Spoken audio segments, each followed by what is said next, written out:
สวัสดีครั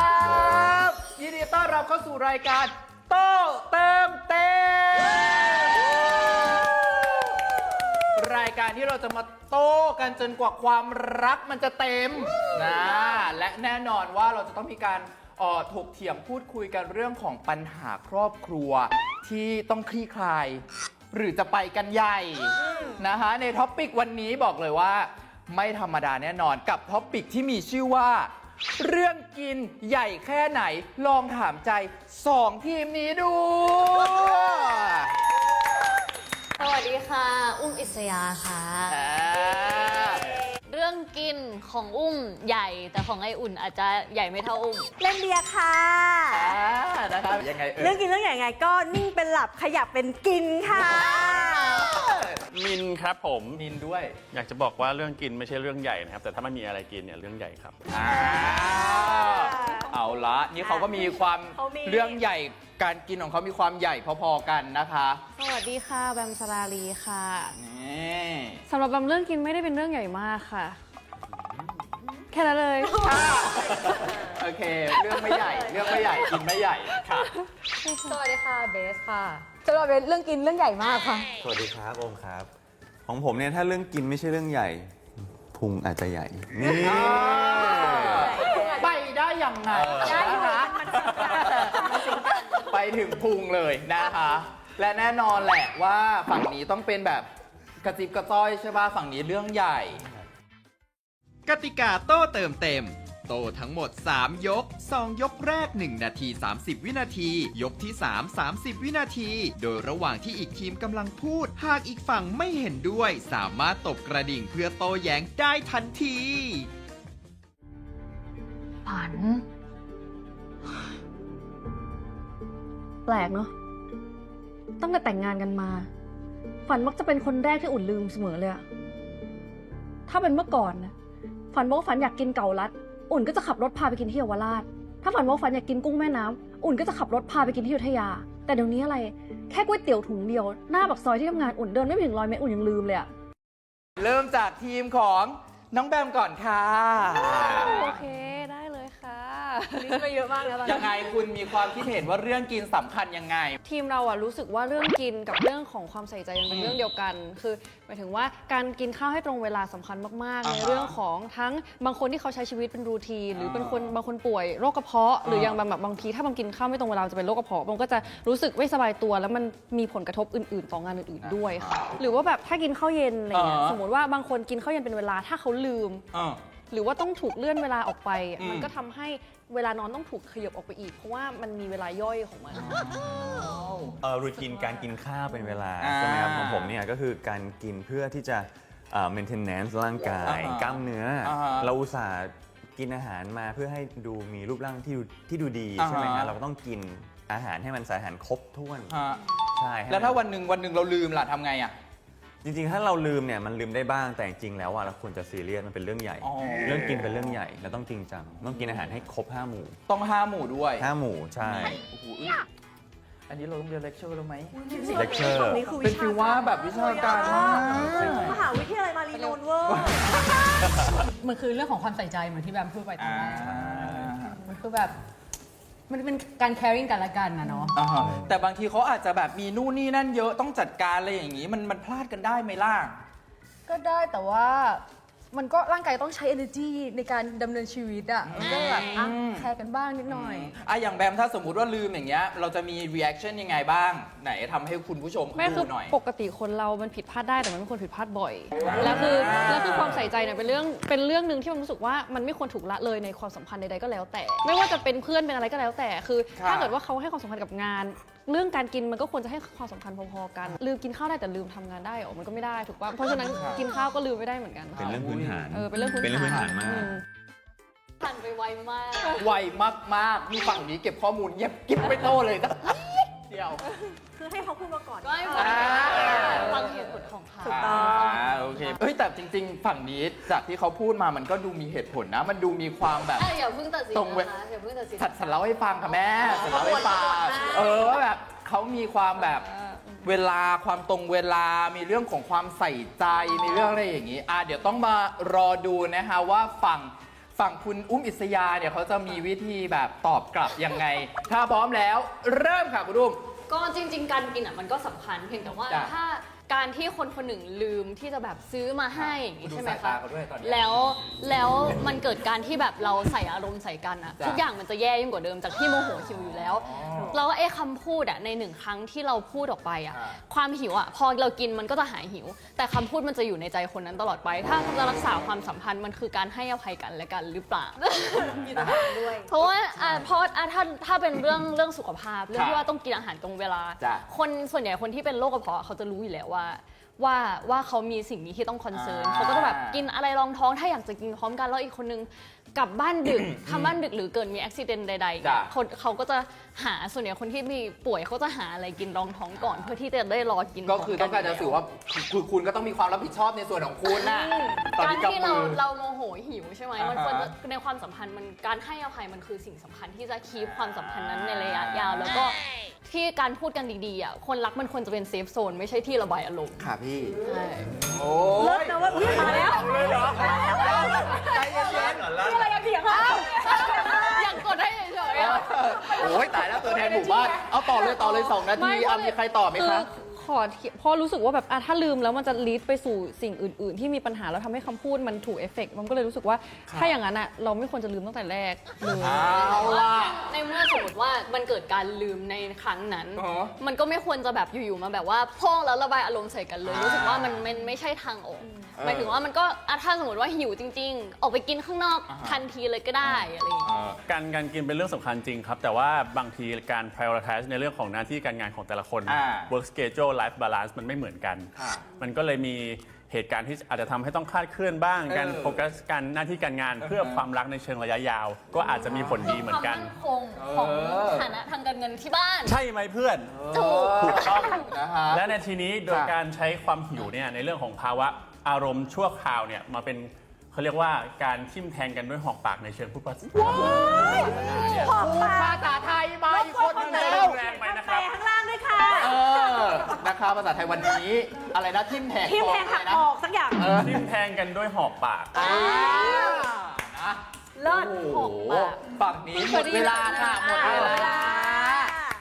ลูกสาวเล่นเดียวไม่ได้พูดเลย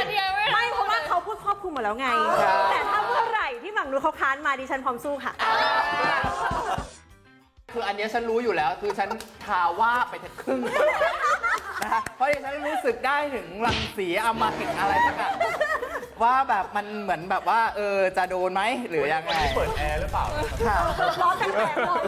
ก ร้อนไปหมดเลย จริง เมื่อกี้แอบกำมือหรือเปล่าเดี๋ยวฉันจะสรุปให้ฝั่งนี้ก่อนคือฝั่งนี้ก็คือ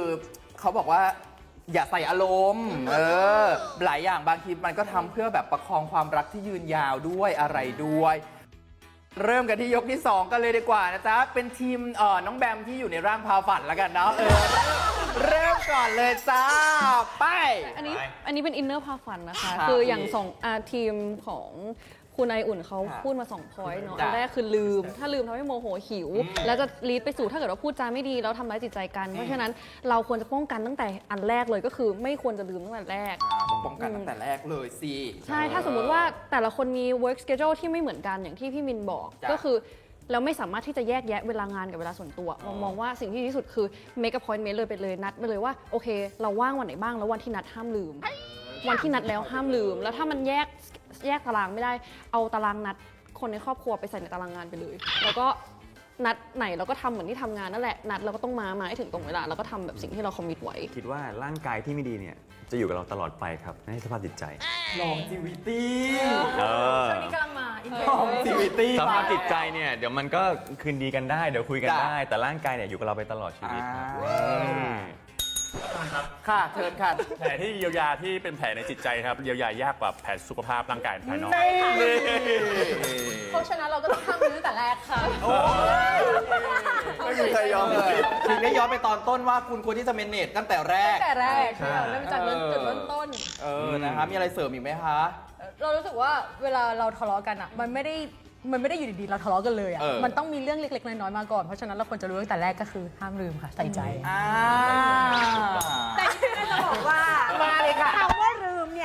ใครทราบก่อนล่วงหน้าถูกไหมคะ อ่า ถ้าเกิดว่ามันสามารถเกิดขึ้นได้ค่ะคุณเบส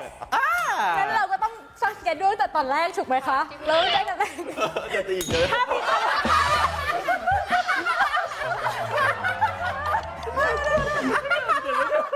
เมื่อกี้เหมือนนิ้วก้อยหายไปแล้วค่ะ ไม่เป็นไรครับ ไม่เป็นไร เราตีกันเองอะ เอาตีให้หน่อย เอาต่อสิต่อสิ เร็วเร็วเร็วเร็ว เอาต่อสิถึงได้ลืมเลยเห็นไหมทีนี้ ลืมก็เห็นไหมเราลืมได้สเกดูแต่เราก็ลืมได้นะคะ คือต่อให้ตั้งเวลาแล้วลืมได้นี่มองว่าไม่ใช่เหตุผลที่ซาวเพราะว่าคือแล้วเราจะเป็นคนที่ขี้ลืมแล้วจะใช้เหตุผล excuse ว่าเราเป็นคนขี้ลืมในหลาย ๆ สิ่งในชีวิตเหรอคะเราจะใช้สิ่งนั้นนำพาชีวิตเหรอคะ บางทีลอจิกมันก็ดีนะครับ แต่ว่าการมีความ compassionate กับคู่ครองตัวเอง อาจจะเป็นสิ่งที่ดีเหมือนกันเอาความหมายความว่าอารมณ์อร่อยทางความเข้าใจทางอารมณ์ ถูกต้องค่ะ ต้องเห็นอกเห็นใจกันนะคะ เป็นแฟนกันเราต้อง sharing ค่ะต้อง sharing ใช่แล้วค่ะ ได้ค่ะ การกระดิ่งฝั่งนี้นิ่งไปเลยนะคะเอามาแล้วมาแล้ว sharing is caring ค่ะ caring ก็ต้องย้อนกลับไปว่าต้องดูแลกันตั้งแต่แรกค่ะ caring is understanding as well ครับ เราต้องเข้าใจกันในเรื่องของหน้าที่การงานด้วยเช่นกัน เอาสิมาสิ ไม่แล้วคือแล้วคุณจะทำงาน กดกระดิ่งก่อนครับ เห็นไหมคุณยังลืมเลยคุณยังลืมคุณยังสังเกตดูแต่คุณยังลืม มีคน เจ๊ กด ดี ให้ เกิน เห็นไหม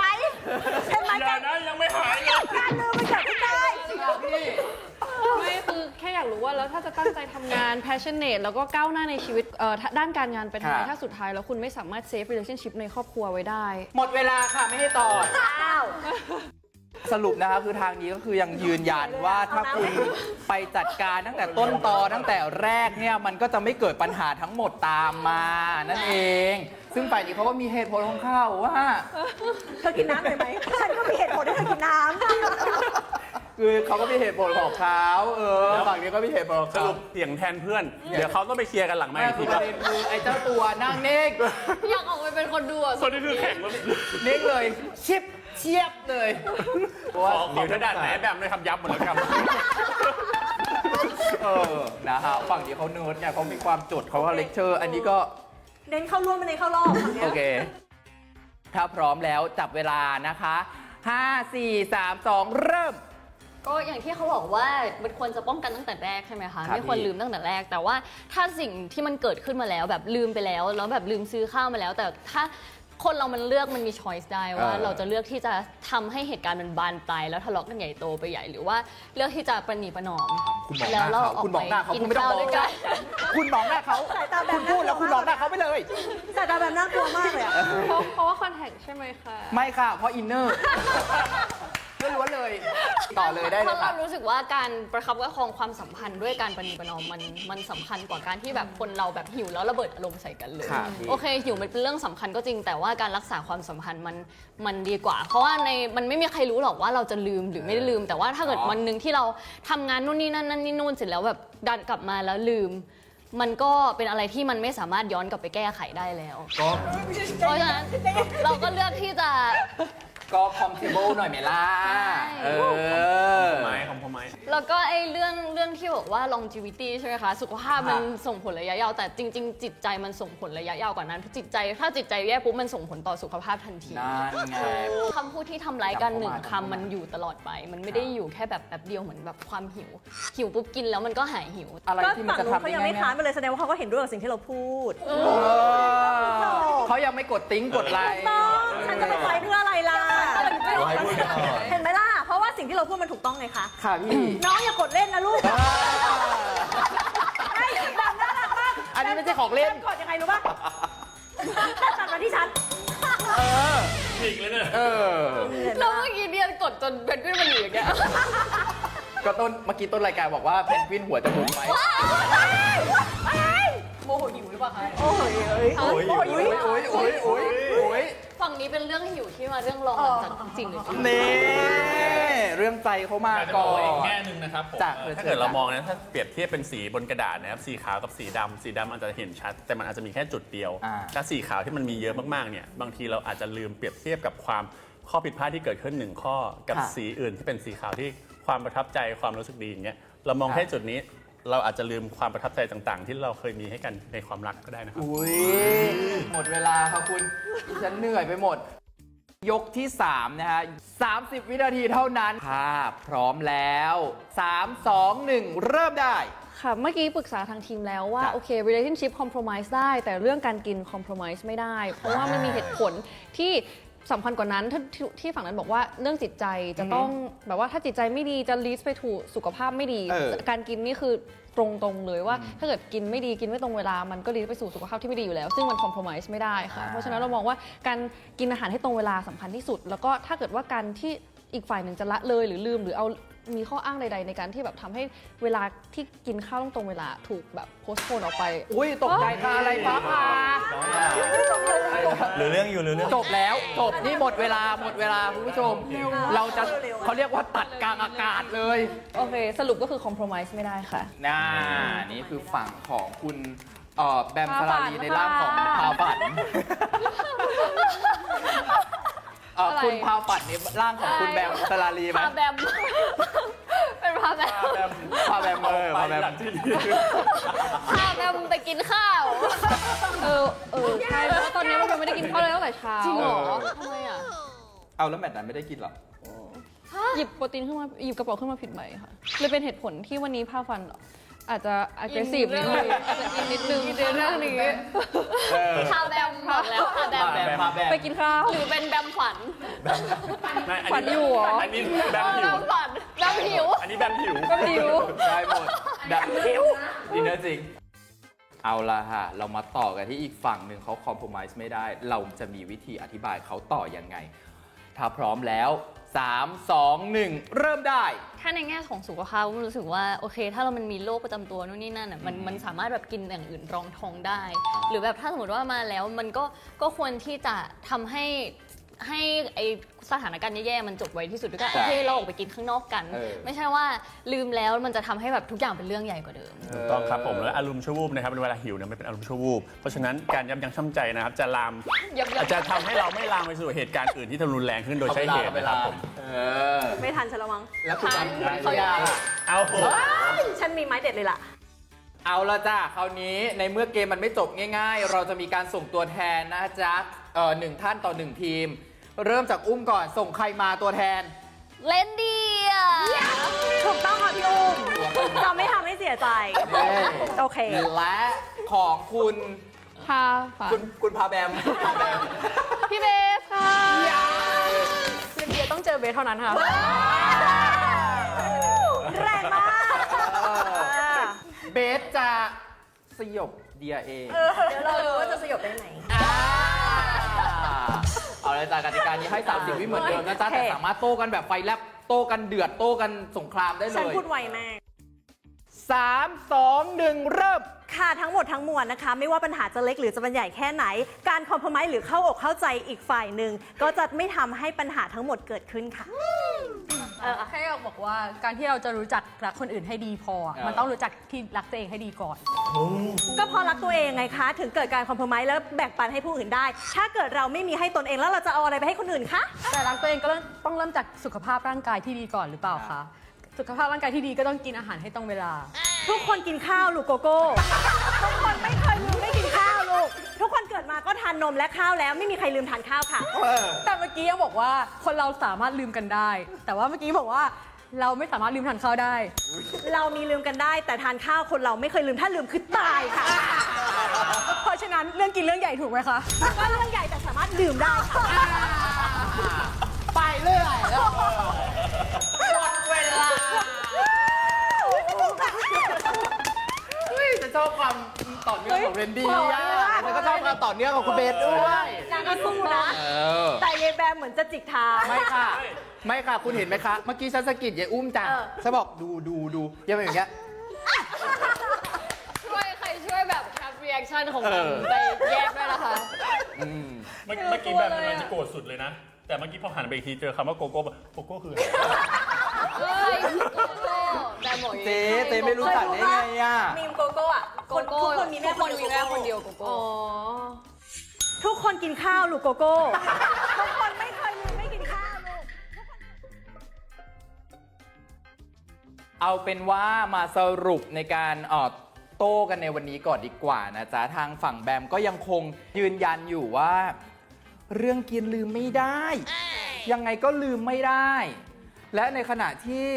ของฝั่งคุณอุ้มเอง เรื่องการแบบกระทบจิตใจมันมีผลมากกว่าเรื่องของการลืมกินอีกนะอะไรอย่างเงี้ยคือ โอ้ยนี่คือกระทบจิตใจปะ